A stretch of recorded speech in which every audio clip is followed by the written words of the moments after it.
afternoon, everybody. So I'm going to try and race through what is the race of our lives. So climate change is a race between climate solutions and greenhouse gas emissions. And I'm a lifelong sustainability person. I remember 25, 30 years ago being asked, is it a proper job that you have? And now finally we've caught up with that. I launched an organization called the Climate Group, 2004. Sir Tony launched that for us and actually led the Leadership Council. I've been CSO in Ikea, Chief Sustainability Officer, and I'm in an investment firm, Temasek, out of Singapore today. So I'm a business leader, climate scientist, activist, investor.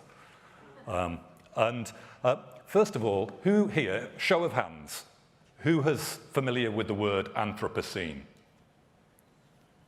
Getting better? So I'd say that's 20%. It's a really important word, the Anthropocene, and it's really to say we're in a new geological era where actually humanity is the force shaping the world. 8 billion people. It's taken us all of human history to produce 1 trillion cubic meters of stuff in the built environment, plastics, steel, cement, etc. 1 trillion cubic meters, all of human history. The pace of the global economy in 8 billion people today, we do the next 1 trillion cubic meters in 20 years. So we double human history's impact. We've reshaped the world. We've declined biodiversity by 70%. We've halved the amount of nature in the world, or more than halved it. We've kind of given the world to cows to some extent.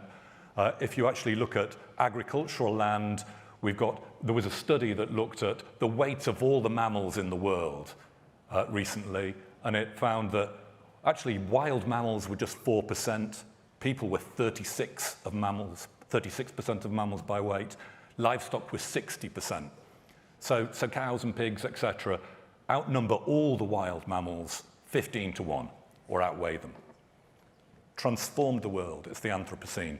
Climate change, this is the doom and gloom stuff. We will move on to solutions, but it is really the race of our lives. So actually I was just looking, it was 37 degrees in Tokyo today. In the last month, 1/3 of the US population has been advised to stay indoors because of extreme heat. 5 Indian states had temperatures over 45 degrees. That's now, in June. We've had 1.2 degrees warming. We've got 7 or 8 years of carbon budget left before we've blown the budget to stay under 1.5 degrees.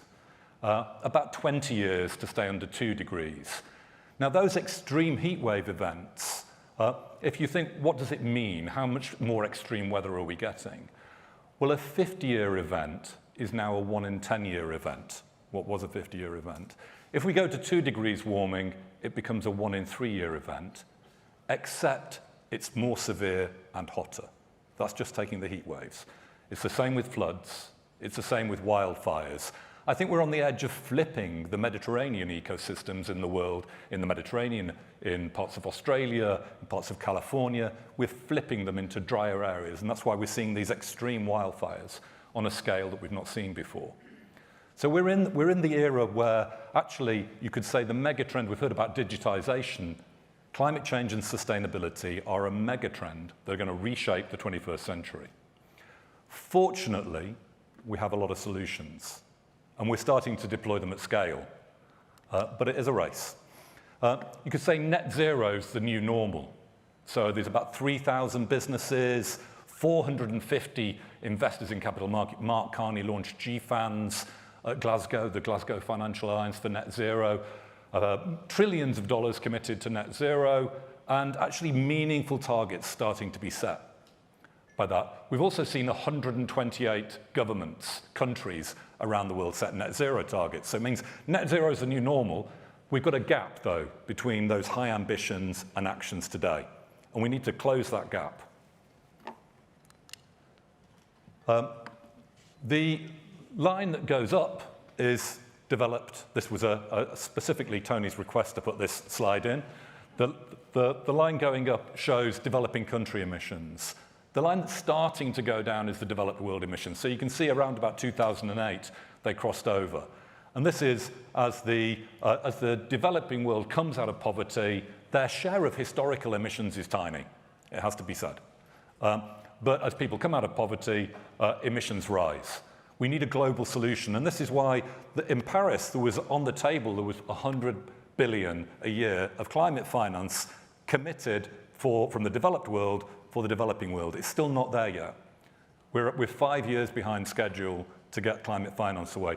So we need a global solution on this, on the problem, and we do need the sort of response of the international community we've seen through the UNFCCC.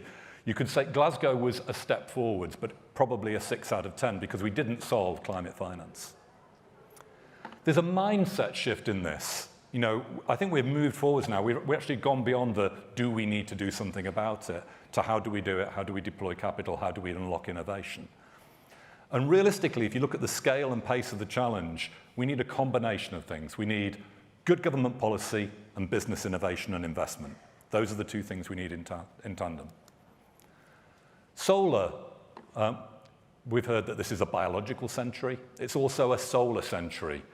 Solar's incredible. We're seeing tremendous developments. We've just had 1 trillion watts of solar installed, almost a solar panel for every man, woman, and child alive. It's taken about 70 years for solar to get to that scale. The next 1 trillion watts happens in 4 years. So it's a solar century. The left-hand chart here shows the price improvement. You don't have to read the numbers. Basically, in 45 years, solar became 400 times cheaper. 400 times cheaper. It's breathtakingly cheap today in many parts of the world. It's even practical in the UK, where we're not particularly sun-rich as a nation. Wind. I mean, we might, as the UK, like to be sort of blessed with sun. We're actually blessed with wind. We've got 40% of Europe's wind reserve in the UK. It's a strategic asset. And if you think of the 20th century, the strategic assets were the things that were under the ground. It was about oil and coal and natural gas. Now it's about the things above ground. It's about nature as a platform for new businesses. It's about the sun and the wind. We've got, if you also think from this, we've got 5 billion years of sun reserves. There is no peak sun. We've got infinite wind reserves in the UK. Now, the UK has done a good job to access wind overall, long-term climate policy support. But there was a hiatus where actually onshore wind farms, there was a 5-year planning restraint just recently there, which actually halted things. One estimate suggests energy bills would have been £100 cheaper today for most people across the UK if we'd not had that pause. As government, and we said this when, with the G8 a long time ago, we did a business conference with the G8 and we said, what do we need? We need long, loud, legal policy. So business isn't afraid of regulation, they're not afraid of carbon prices, but you want long-term predictability and the ability to actually plan for the future. If you look at the rest of the built environment that we have, there's incredible new technologies coming through. So there's companies that can produce steel with no emissions, green steel. Green hydrogen will, in all of the countries assessed, actually be at cost parity from an energy point of view by 2030, in some countries by 2025. So hydrogen made from water with renewable energy. Cement that's got zero emissions. But how do we get these to scales? When this is the race of our lives, when we've got 7 or 8 years of carbon budget left before we've blown the budget for 1.5 degrees, we need every tool in the toolbox. We need public procurement, we need taxation, we need fiscal measures, we need to look at demand signals, and we need to look at regulation. When I was in Ikea, we decided voluntarily, we're selling a few thousand LED bulbs and lots of halogens, which were kind of heaters. They were mislabeled as light bulbs, they were really heaters, they were so inefficient. And we saw the future was LEDs, so we self-banned 3 years ahead and said we'll go all in for LEDs. It was interesting, when you go all in, and this is the mindset we need to do now, we need to go all in for the future. Set 100% targets, 100% renewable energy, 100% EVs, 100% energy efficient homes. It unlocked huge advantages for us because we put all of our innovation and all of our effort behind the future. We weren't defending the legacy industries or the legacy technology of the past, we were building the future, and that's the mindset we need to do. interestingly enough, Ikea sold 500 million LEDs by 2020 as a result of that. It was a successful business strategy as well as one that benefited customers. We saw from the Independent Commission on Climate Change yesterday, it came out actually and said, actually on energy efficiency, we're not doing anywhere near enough in the UK to insulate people's homes. And with high energy prices today, half of our building stock is almost uninsulated. 3/4 of it is poorly insulated. Just going up from G, each category saves you £250 to £300 a year, going from G to F to E to D to C to B to A. And we need really to lean in and use everything in our possible. It saves people money, people have warmer homes and money to spend elsewhere. We've already heard about Elon Musk. It's interesting, the electric vehicle revolution is exciting.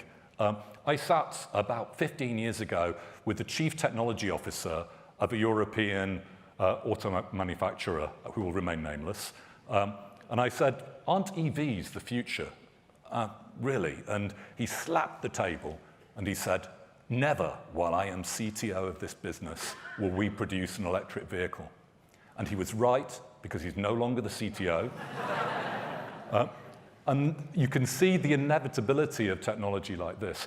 But again, how do we get there faster, and how do we create access for more people to have the benefits of EVs? Because you can see, actually, people who are on, it's still cheaper to get an internal combustion engine that's 10 years old today, and it will be for some time, so we have to look at that. And how do we have a charging network that's available for people everywhere?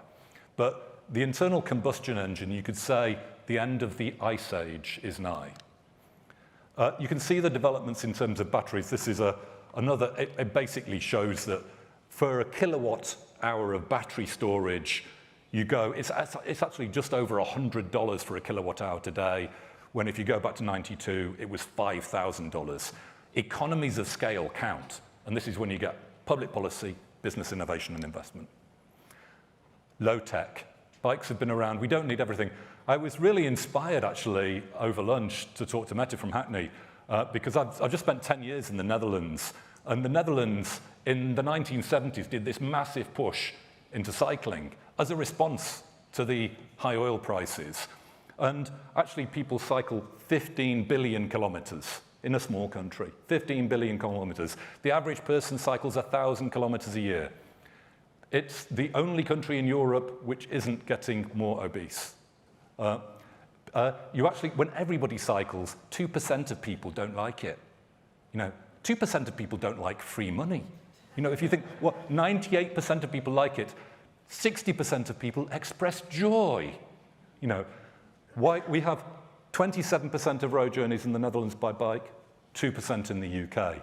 Hackney, 38% of commuting. Well done, Hackney, on that. So this is possible. We have the levers to do it. It's about deciding to do it.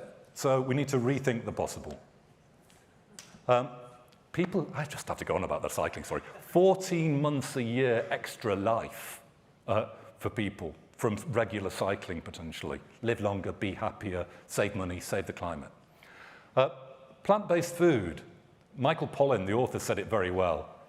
He said, eat food, not too much, mostly plants. So the food system really isn't fit for purpose. We need to reinvent the food system, but we also need a big shift to a more plant-based diet. 20% of greenhouse gas emissions are coming from livestock. We feed more human edible protein to livestock than we get back as human edible protein. We divert 40% of crops and grain to feed cows and pigs and chickens. 70 billion livestock a year. You can see a revolution in this. There's now 624, there'll be more today. That was the last number I could see. 624 startups actually developing, whether it's Impossible Burgers, which I have to say Tamasek's an investor in, or I've got Ikea veggie balls down there as well. But an incredible revolution in the choice of plant-based foods. And again, this is healthier, more sustainable, but radically different. What this will do for us, and this is the National Food Strategy, the Independent National Food Strategy, the Dimbleby report, an excellent report, suggested a 30% reduction in meat by 2030, which Sounds radical, but when we're actually getting, you can see much more people that are interested in flexitarians, veganism, vegetarianism, just some selection of more plant-based diet, especially younger generations. 25% of the people in the UK currently say they're choosing that. More than 60% of people are open to actually more plant-based sources in their meals. More availability actually feeds it. I think we could go beyond 30%, but just 30% would give us 1 million hectares of land back for other choices. 1 million hectares, we've only got 25 million in the UK. It would give us 1 million back, 6 times the area of Greater London. So if we think about it, there is no business as usual. We've all got to embrace change, go all in, 100%. It's about long, loud, and legal policy. It's about better. It's better choices. It's about joy, healthier diets, cheaper homes to run, and it's about rethinking the possible. Thank you.